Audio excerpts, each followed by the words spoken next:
Կանգառների մասով լրացուցիչ հրահանգավորման անհրաժեշտություն քաղաքապետի կողմից չկա, որտեղ արդեն այդ հրահանգը տրված է,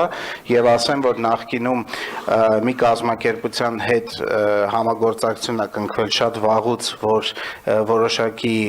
կանգառներ պետքա փոխարինվեր եւ փոխարինվում են, բայց տեմպերը եւ ծավալը մեզ չի բավարարում, ինչով պայմանավորված արդեն հանձնարարական նաեւ տրվել է իմ կողմից, որպեսզի համապարփակ կոնցեպտը մշակվի, որտեղ մենք այդտեղ չենք տեսնում, որ մենակ պետքա քաղաքային բյուջեի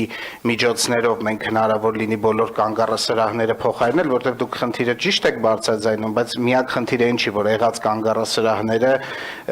ոչ միշտ են պատշաճ վիճակում, որտեղ մենք մեկ այլ խնդիր ունենք, որ մեր փաստացի կանգառներից, այսինքն այնտեղ որտեղ կանգառ կա, շատ տեղերում այդ կանգառասրահը անգամ չկա, որ վատ վիճակում լինի կամ լավ վիճակում լինի, որ շուռ գա կամ շուռ չգա։ Դրա համար հանձնարարականը տրված է, որպեսզի նաև մասնավորի ներգրավման տրամաբանությամբ եւ մրցակցային ընթացակարգով կոնցեպտը ներկայացվի, այսինքն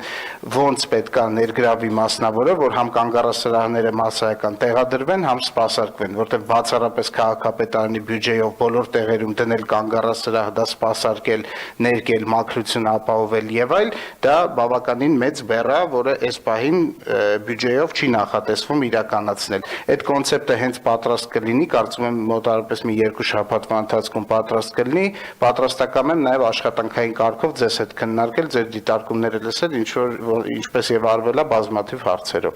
Այսքանը, շնորհակալ։